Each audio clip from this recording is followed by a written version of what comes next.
Dans cet audio, exceptionnellement, je vais répondre à un mail que j'ai reçu de la part d'un frère. Je vais en parler en public parce que selon moi, ça concerne l'intérêt général. Le problème que je vais soulever, c'est un problème très fréquent et c'est ce qui mine la communauté. Donc je commence par lire le message du frère en préservant évidemment son anonymat. En fait, c'est une réponse de sa part au voyage que je propose. Il a appris que je proposais des voyages, alors il me répond.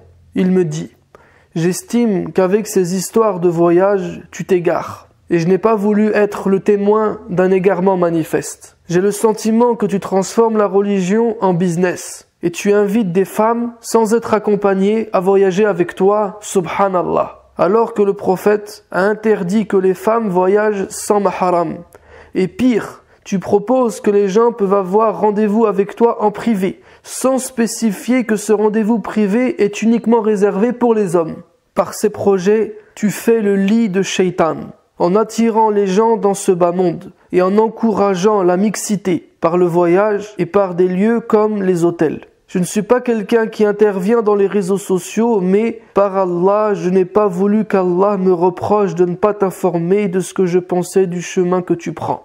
Et je m'arrête ici. Je veux pas du tout être méchant dans ma réponse. Je veux pas du tout m'en prendre à ce frère-là. La première chose que je veux soulever, c'est que l'une des plus grandes musibas qui est tombée sur notre tête, sur la tête des musulmans, est le fait qu'ils se jugent les uns les autres, qu'ils se rejettent les uns les autres en prononçant des mots forts comme égarement, kufr, shirk, innovateur, qui suit ses passions, etc.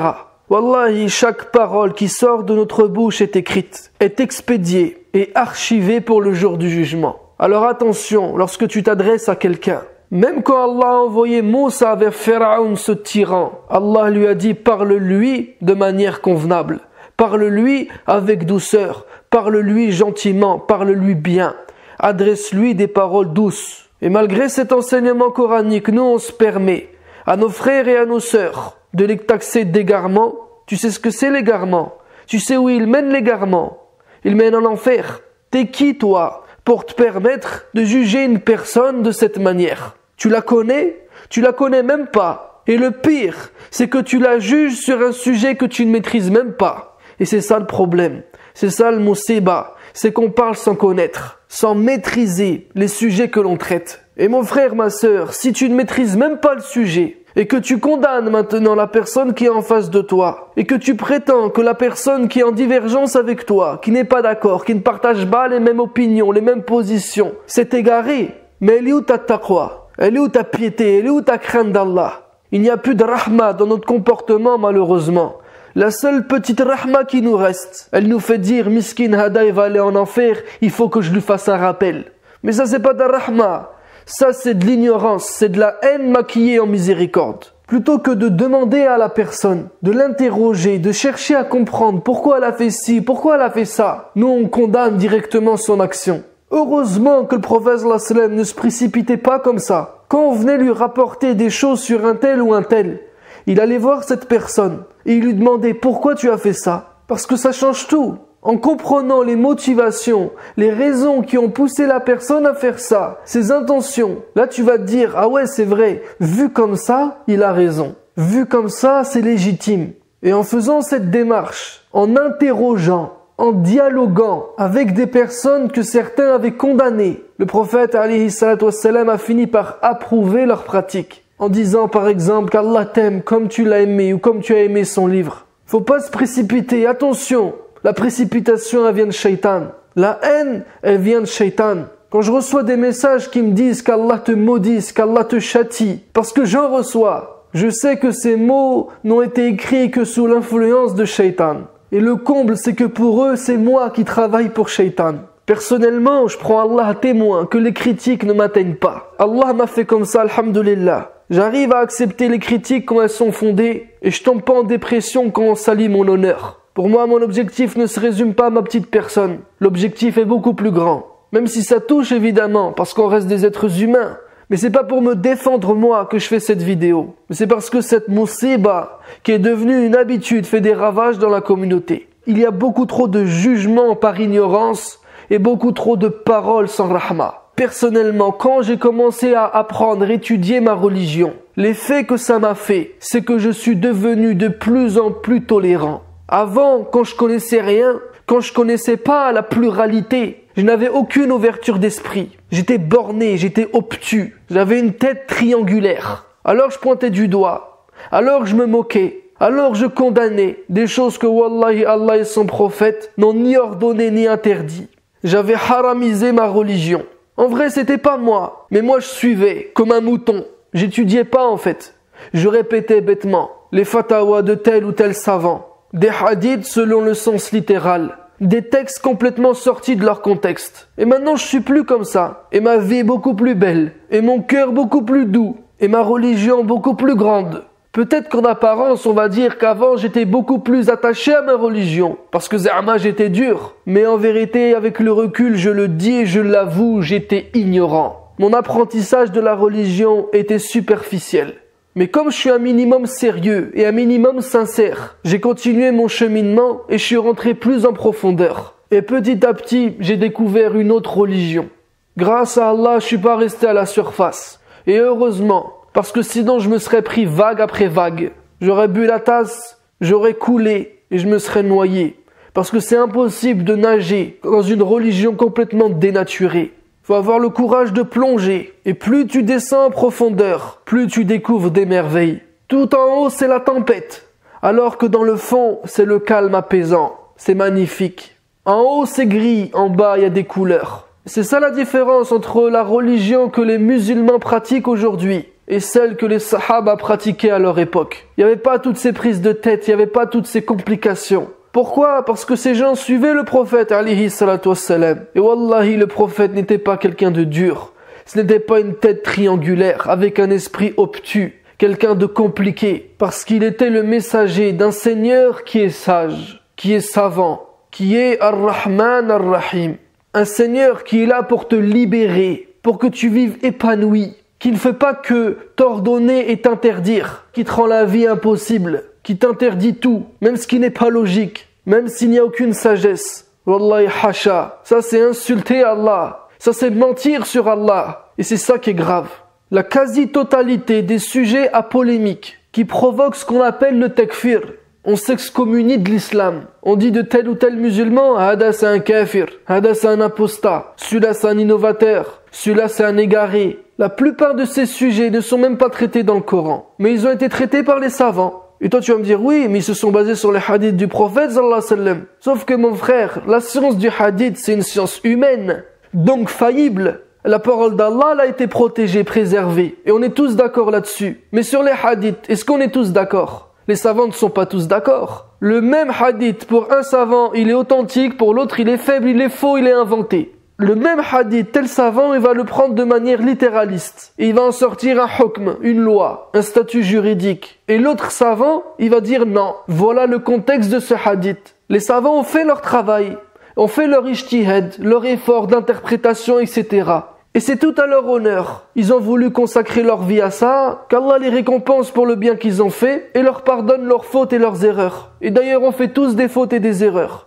Mais le problème maintenant, c'est que l'on prend ces savants en otage. On prend leurs avis pour détruire ceux des autres. Alors que ces mêmes savants, lorsqu'ils ont prononcé ces avis-là, n'avaient pas cette intention. Et lorsqu'ils défendaient leurs avis, ils le défendaient de la bonne manière, avec respect, courtoisie, rahma, en considérant la pluralité, la divergence, et en étant conscient que eux peuvent se tromper et que celui qui n'est pas d'accord avec eux peut avoir raison. Si ta science amène à la division, wallahi, c'est une science qui est maudite par Allah. C'est la science des savants des Bani Israël. وَمَا تَفَرَّقُوا إِلَّا مِنْ بَعْدِ مَا جَاءَهُمُ الْعِلْمُ بَغْيًا بَيْنَهُمْ. Ils ne se sont divisés qu'après avoir reçu la science, et ceci par rivalité entre eux. En vérité, ils ont le cœur pourri. Alors quand ils apprennent, c'est quoi le résultat? Tout ce qui va sortir, c'est la pourriture qu'il y a dans leur cœur. Donc ça va amener que la fitna, la division, les mises en garde, les jugements, les mauvaises pensées. Alors qu'en vérité, leur science ne tenait sur rien. Elle venait pas de la parole d'Allah. Allah leur reproche dans le Coran. Informez-nous de votre science si vous êtes véridique. Apparemment, nous, on connaît pas la religion. Vous la connaissez mieux que nous. Apprenez-nous. Enseignez-nous. Ajib. Allah demande à son prophète de les mettre au défi, d'argumenter leur science avec le livre d'Allah. Mais il n'avait pas de réponse. Et malheureusement, c'est ce qu'on a aujourd'hui. Taïb, tu crois que je suis un égaré parce que je propose à mes frères et sœurs de voyager. Et toi, ce qui te pose problème, c'est parce qu'il y a des sœurs. Parce que nous, on veut pas des sœurs. Nous, on veut des sœurs à la maison, c'est tout. Restez à la maison, mes sœurs. Et d'ailleurs, votre prière chez vous, elle est mieux qu'à la mosquée. Ah bon? C'est dans le Coran, ça? Ben non, c'est un hadith du prophète. Wallahi, c'est pas un hadith du prophète. Wallahi, le prophète sallallahu alayhi wa sallam n'a jamais dit ça. C'est une parole juive. Et nous, on les répète. Et nous, on fonde notre religion avec ça. Les hommes ont un problème avec les femmes. Il faut dire les choses telles qu'elles sont. Dans la religion que l'on pratique aujourd'hui, la femme est un problème. Il faut trouver des solutions. Alors, quelle solution on a trouvé? Eh bien, l'interdiction de la mixité. Ah bon? La mixité est haram dans notre religion? Il est où le verset? Allah était incapable de le dire. Al-ikhtilat haram? Pourquoi il l'a pas dit? Pourquoi le prophète sallallahu alayhi wa sallam lui-même ne l'a pas dit? Au contraire, le prophète sallallahu alayhi wa sallam le pratiquait. Il y avait la mixité dans sa société, dans la société qu'il a fondée. Il y avait la mixité dans sa mosquée. Et il n'y a pas de divergence à ce sujet-là. Il n'a pas voulu et il aurait pu mettre un rideau, une séparation, un mur entre les hommes et les femmes. Il l'a pas fait. Pourquoi? On va me dire parce qu'à l'époque il n'y avait pas de fitna. Il n'y avait pas de fitna. Allah il dit que les femmes voyaient les parties intimes des hommes dans la mosquée. C'est pas une fitna ça? Parce que certains hommes étaient trop pauvres pour couvrir toute leur nudité. Tu vas me dire oui parce qu'à l'époque les femmes elles portaient le niqab ou elles cachaient leur beauté, etc. Wallahi, toi tu vis dans un autre monde. Ibn Abbas radhiyallahu anhu, il nous dit il y avait une femme qui venait à la mosquée, elle faisait partie des plus belles des femmes. Et certains compagnons se mettaient dans les derniers rangs pour la voir. Et ils se tournaient pendant la prière pour la voir tellement elle était belle. Ibn Umar radhiyallahu anhu, dans une parole qui est rapportée par le Bukhari et également par l'imam Malik, il dit les hommes et les femmes du temps du prophète sallallahu alayhi wa sallam faisaient les ablutions ensemble dans un seul et même récipient. Soumayya, une femme, une sahabiya, elle dit j'ai fait les ablutions avec le prophète sallallahu alayhi wa sallam dans le même seau. Pourtant, pendant les ablutions, les femmes sont censées découvrir certaines parties de leur corps qu'il faut couvrir ou pas. Mais à l'époque, ça ne posait pas de problème. Parce que c'était pas des malades mentaux. C'était pas des obsédés sexuels. Parce qu'ils ont utilisé leur religion, la parole d'Allah et l'enseignement du prophète pour s'éduquer, pour devenir meilleurs, pour sortir toutes ces maladies qu'il y a dans leur cœur, toutes ces pourritures. Ils l'ont pas gardé dans leur cœur, ils l'ont sorti. Si toi t'es un pervers, pourquoi t'insultes tout le monde de pervers? On n'est pas des pervers nous. Je peux vivre dans une société entourée de femmes sans penser qu'à ça, sans que ça soit un problème.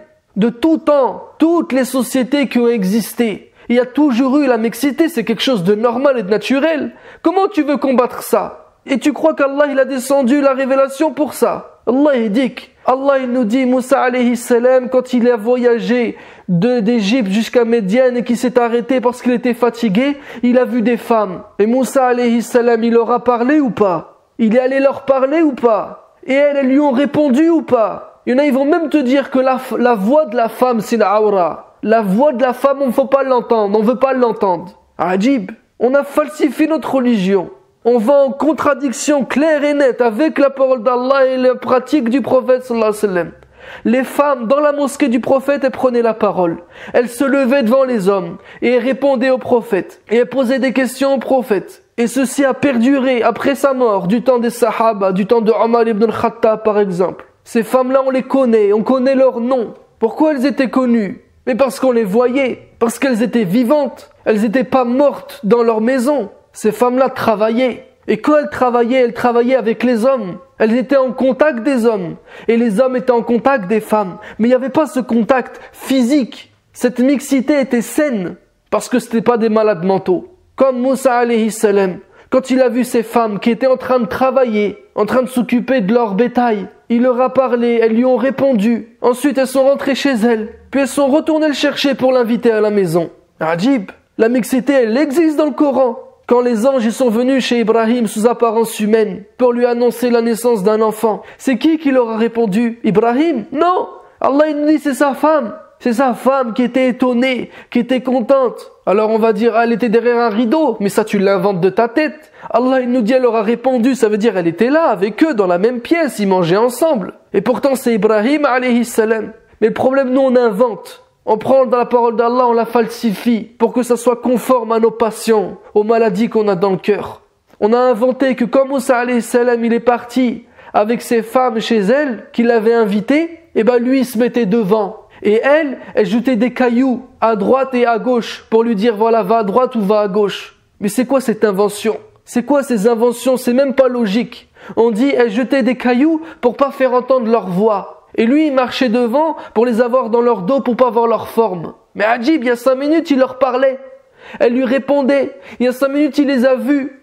Pourquoi tout ce cinéma? Wallahi, ça c'est pas la parole d'Allah, ça c'est les inventions des hommes. Ça c'est les maladies mentales des hommes. La mixité dans le Coran, elle existe. Avec les prophètes. Youssouf avec Zulaykha. Sulayman avec Belqis. Même Maryam alayha salam. Allah subhanahu wa ta'ala lui dit de prier dans Al-Ma'bad. Va prier dans le temple. Va t'incliner avec ceux qui s'inclinent. Qui s'inclinait dans le temple du temps de Maryam? C'était les hommes. Parce que ce temple était interdit aux femmes. Qui leur avait interdit? Personne. Seulement leur nature d'homme, misogyne. Et Maryam alayhi salam, qui était une femme pieuse, inspirée par Allah, elle est allée adorer son Seigneur comme il plaît à Allah. C'est pas pour plaire aux gens. Et ces hommes, ces savants, ces rabbins, ils étaient choqués. Mais c'est pas parce que la mixité choque ta petite tête qu'elle est interdite par Allah, que l'on va l'interdire. La mixité est présente dans notre livre, mais je sais pas pourquoi on a la même mentalité que les Bani Israël. Alors que les exemples sont pas nombreux, ils sont innombrables. Le prophète sallallahu alayhi wa sallam avec les femmes de son époque, les sahaba avec les sahabiyat, dans la même mosquée, dans la même société, sur les lieux de travail, etc. Wallahi, dire que la mixité est haram dans la religion, c'est mentir sur Allah, et c'est un grand péché. L'imam Bukhari nous rapporte une histoire. Il y a un sahabi qui s'appelle Abu Usaid al-Sa'idi. Il a invité le prophète sallallahu alayhi wa sallam à son mariage. Le prophète est venu, il y avait des sahaba aussi qui étaient là. Et c'est sa femme avec laquelle il vient de se marier qui a servi sahaba et le prophète le jour de son mariage. Les hommes et les femmes étaient là, ensemble, étaient mélangés, se parlaient, se voyaient. Mais il y avait du respect, parce que leur cœur était saint. Et leur cœur était saint, parce qu'ils n'ont pas falsifié la religion d'Allah. Toi, tu veux interdire la mixité parce que selon toi, selon ton raisonnement, dans ta tête, ça mène à la fitna. Wallahi, tu vas provoquer la fitna. Je donne un exemple, même si ça va faire grincer des dents, c'est pas grave. Il faut être cash, il faut être cru, il faut dire la vérité. En Arabie Saoudite, la mixité est interdite. En Arabie Saoudite, les femmes ont pour obligation de mettre le niqab. Parce qu'apparemment, la mixité amène à la fitna. Voir le visage d'une femme provoque la fitna. Même la voix de la femme, c'est une fitna. On connaît ça, Taïb. Eh ben, on va voir maintenant si les Saoudiens sont des gens pieux. Écoutez bien. Les Saoudiens sont les plus grands consommateurs de films pornographiques dans le monde entier, proportionnellement à la population. Alors, ça a réglé le problème de la fitna. Ça a guéri les cœurs. Wallahi, ça les a rendus malades, ça les a pourris. Tu légifères à la place d'Allah. Tu mens. Tu falsifies la religion d'Allah. Bah voilà ce que ça mène. Parce que tu vas vivre contre nature. Tu vas être comme ce prêtre qui s'est interdit le mariage durant toute sa vie, qui pète un plomb un jour et qui viole un enfant. Si tu crois que la femme, elle a été créée de la côte de Adam alayhi salam, donc par conséquent qu'elle est tordue de nature. Si tu crois que nous les hommes, on a autorité sur elle, si tu crois que elles ont pour obligation de rester enfermées dans leur maison, et que tu leur ordonnes de sortir qu'avec un niqab, et que c'est haram de se mélanger avec elles n'ont pas le droit de travailler, elles n'ont pas le droit d'étudier, elles n'ont même pas le droit de voyager sans être accompagnées. Si tu construis toute cette religion faite de mensonges et de falsifications, eh ben tu sais ce que ça va mener. Wallahi, dans ton cœur, tu vas faire de la femme un objet de fantasme, un objet sexuel. Et t'auras beau jouer le beau, et t'auras beau jouer le show en public, faire le dur et faire le pieux. Quand tu seras dans ta chambre, seul, en privé, t'iras sur ces sites te rincer l'œil. On n'a pas besoin de tordus pour nous dire ce que c'est la piété. T'inquiète pas pour nous. Occupe-toi de toi. Laisse les autres vivre. En effet, je propose des voyages aux frères et aux sœurs. Si ça te pose un problème, ne viens pas, reste chez toi. Mais laisse les sœurs qui ont envie de voyager, de s'ouvrir l'esprit, de souffler, de respirer, de se dépayser, d'apprendre leur religion. Laisse-les elles voyager, laisse-les elles partir. Mais là, il va venir un autre problème. Parce que maintenant, les femmes, elles ont pas le droit de voyager non plus sans mahram. Bah oui, une femme doit toujours être accompagnée. T'as un verset du Coran?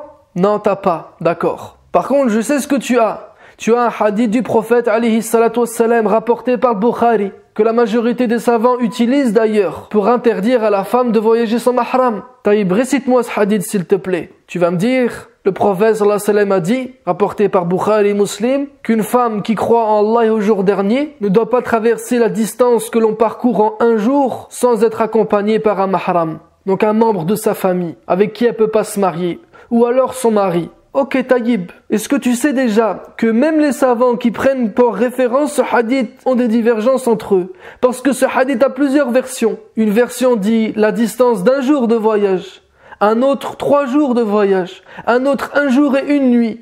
Et une autre version même ne parle même pas de nombre de jours. Et certains savants prennent cette version-là pour dire que la femme, elle n'a même pas le droit de sortir même que quelques mètres sans être accompagnée.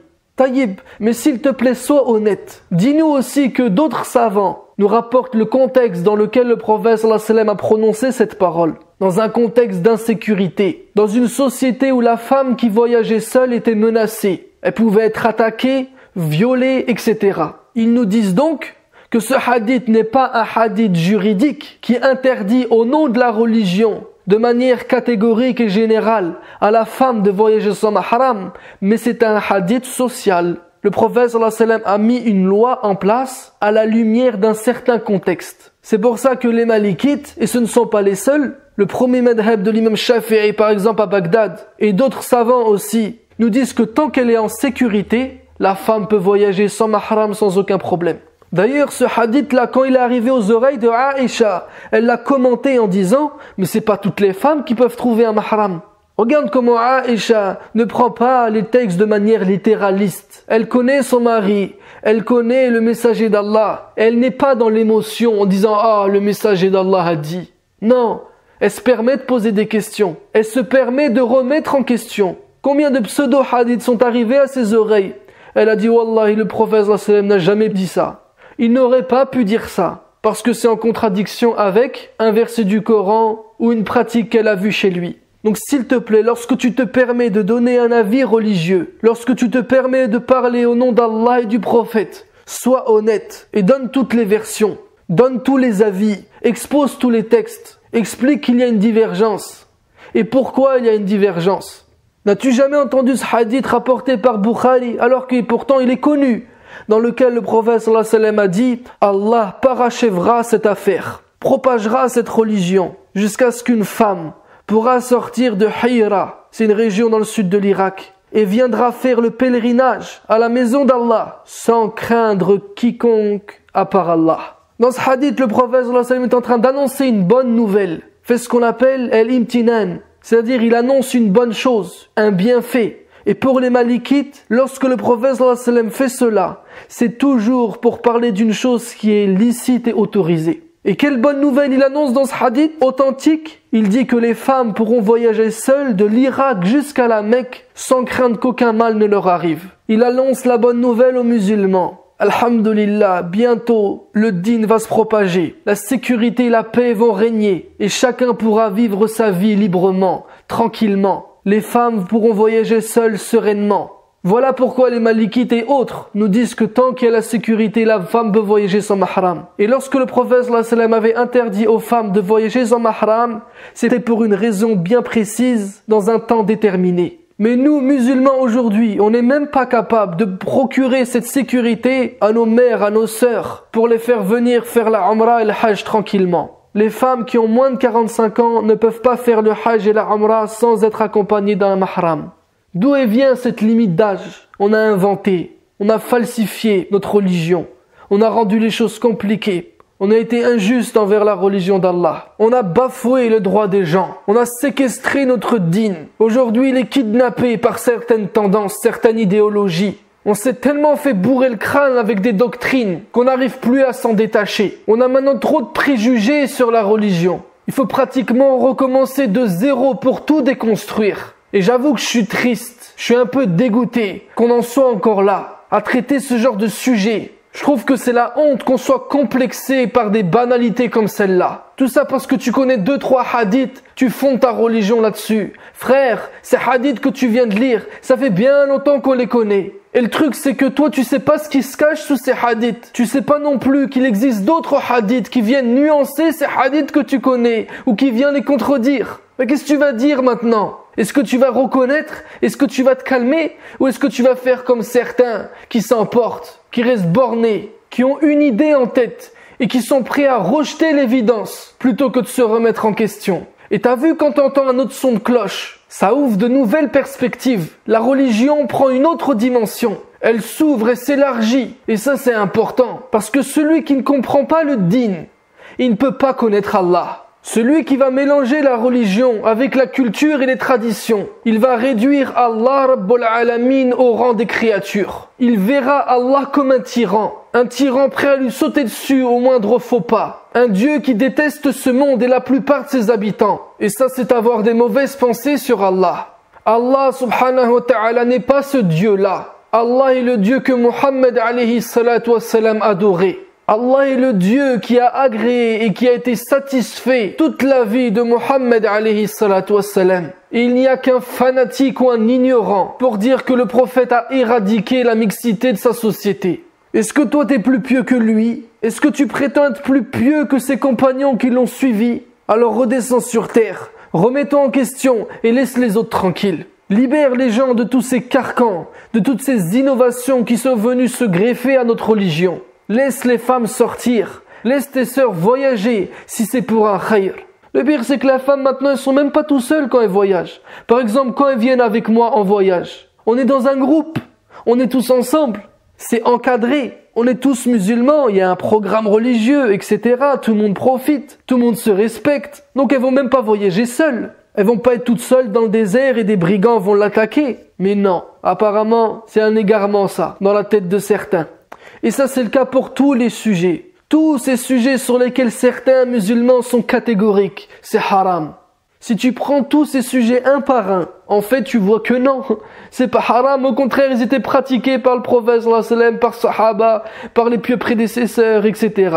Il y a des divergences entre les savants à ce sujet, donc il faut aller plus loin, il faut aller plus en profondeur, il faut être beaucoup plus sérieux, il faut être beaucoup moins hâtif dans nos études, dans nos paroles, et dans nos jugements les uns envers les autres. Que tu considères que je suis un égaré, je m'en fiche.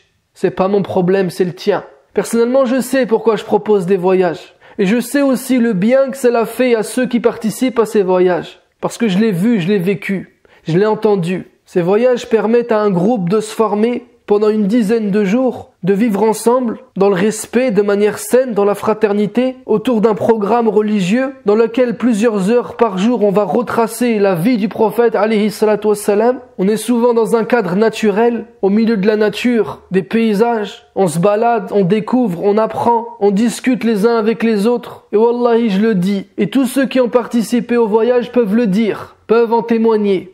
On n'a pas vécu un seul moment où il y avait la fitna. Wallahi, jamais. On était entre frères et sœurs, dans le respect, dans la pudeur. Mais la pudeur ne nous empêche pas de vivre naturellement. Enfin, pour terminer, c'est l'occasion pour moi de vous inviter vraiment, sincèrement, à participer à mes prochains voyages. Ceux que j'ai déjà organisés ont été des réussites. Les participants en ont profité. J'ai vu beaucoup de sourires. On a rigolé ensemble et on a pleuré ensemble. Wallahi, ces voyages, j'en suis fier et content. Et je t'ai mis dans la description sous la vidéo un lien qui te dirigera sur une page de mon site sur laquelle tu trouveras le descriptif des prochains voyages pour lesquels les inscriptions sont ouvertes. D'ailleurs, les places sont limitées, donc le mieux, c'est que tu t'inscrives le plus tôt possible. Qu'Allah nous fasse comprendre sa religion, qu'il nous permette de nous accrocher à son livre et de suivre la sunna de son prophète qui est sa mise en pratique. Sur ce, je te dis à la prochaine vidéo, Inch'Allah.